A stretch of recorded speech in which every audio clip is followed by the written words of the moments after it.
All right, this is JTC 100 and we are talking about gaming in this section of the course. And I've got a lot to share with you about contemporary video gaming, but first let's start with this. Let me roll on that if I could.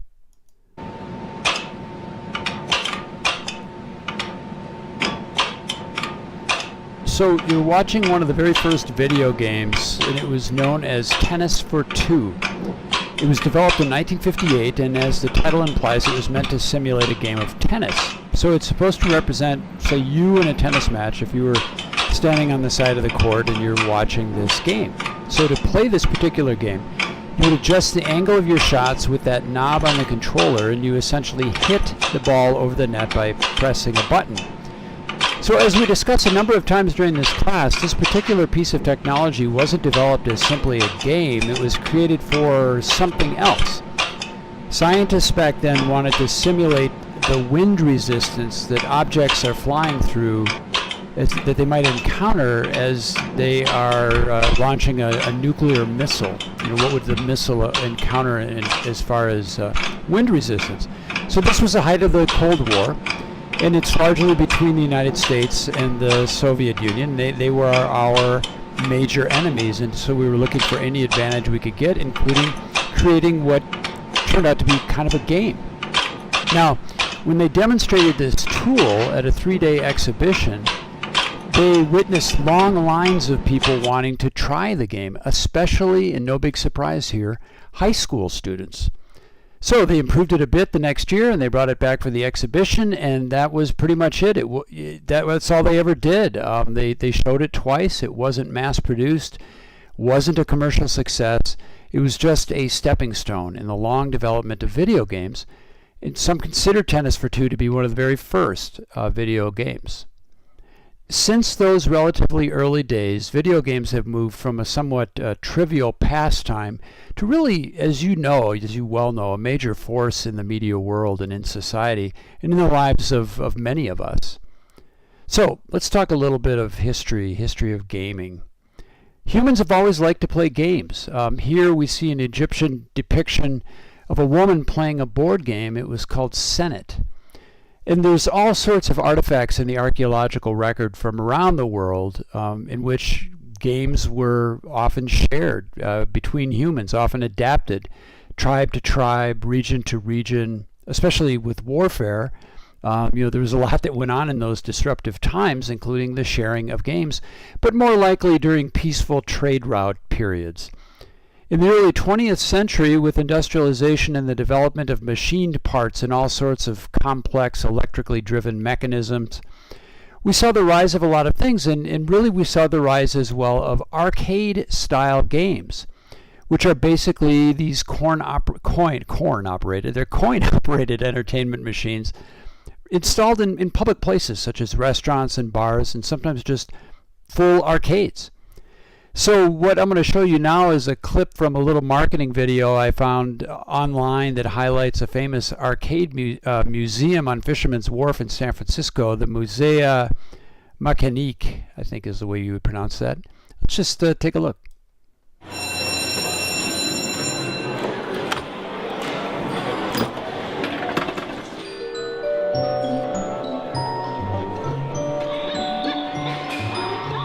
We're here at Fisherman's Wharf to check out the unlikeliest of hidden gems.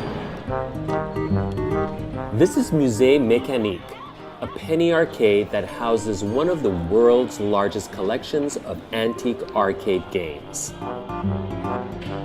Many of the 300 or so curiosities are over a century old. But this isn't a don't touch museum. Every machine is coin operated and ready to play.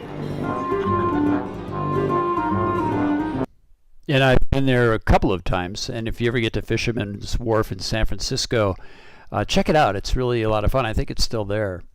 The first ever mass-produced arcade game was something called Basketball. Back in 1931, the goal was launching this ball into the playing field you see there, and there was a slanted surface with metal pins surrounding these scoring holes. And the object is, get the ball into one of those holes. You know the routine. Now, just 2 years later, there was a game that came out called Contact, And it was the first fully electric pinball game. And here I've got some, I'm sorry to say, some pretty bad video, but it's a 1939 version of that game. Someone found it and took some home videos. But I just want you to notice the sounds, the lights, the action, all of it really does have a video game feel to it.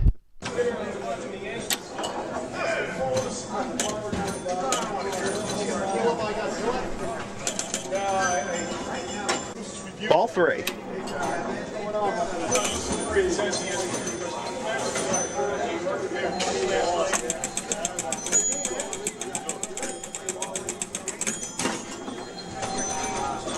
Yeah, and I wanted you to see that last part, the aircraft carrier, you've got the amphibious planes, and then there's just a lot of lights, a lot of action. So the production of pinball machines like Contact, in fact, hundreds and thousands of different kinds of machines like this, it skyrockets, especially after World War II.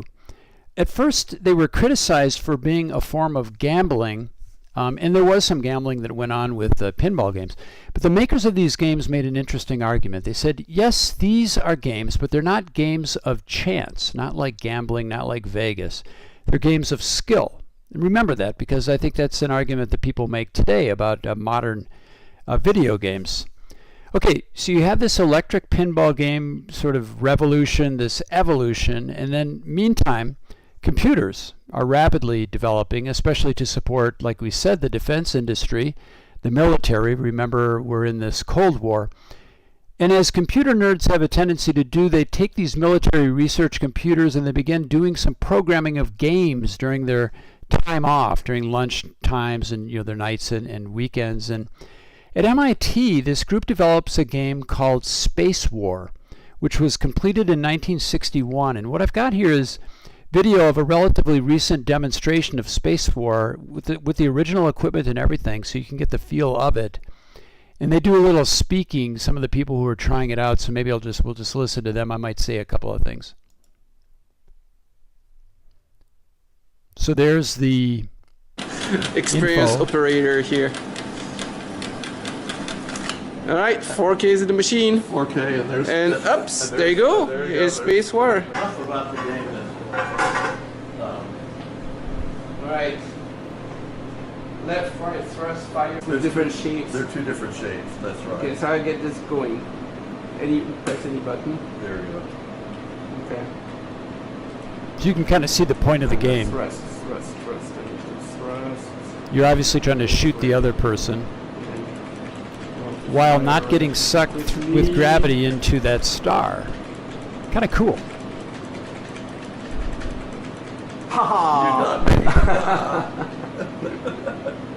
And I actually did play later versions of this game, which I'll talk about here in a second. But back then at MIT, this group develops the game.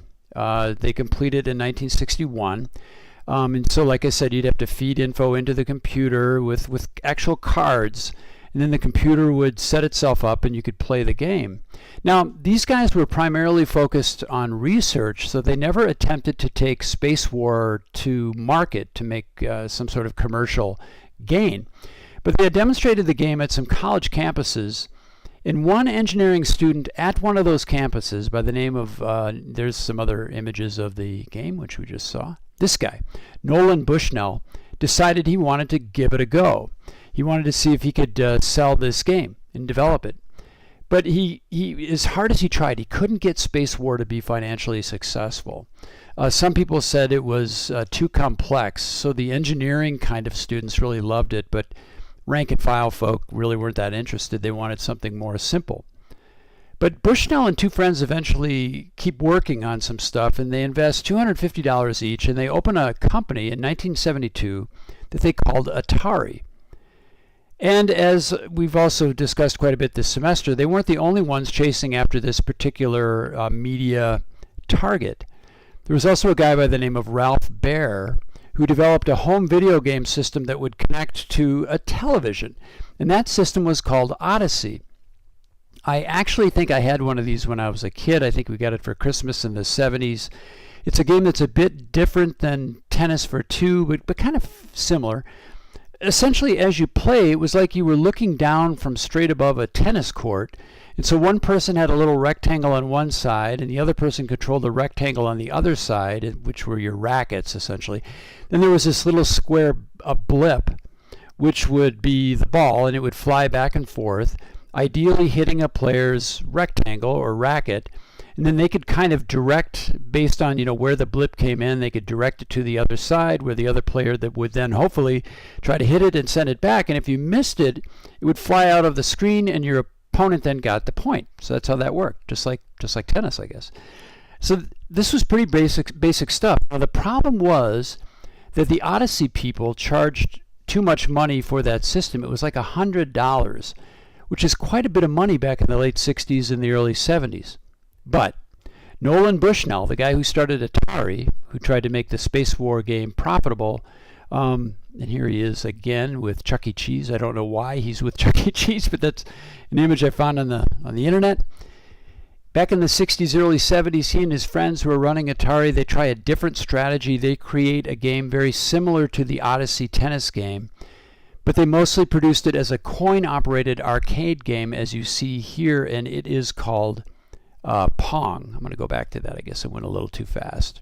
So anyway, the stage is set for the introduction of a new art form and a brand new industry, and that is video gaming. So we'll end this part right here, and we'll pick it up for part 2.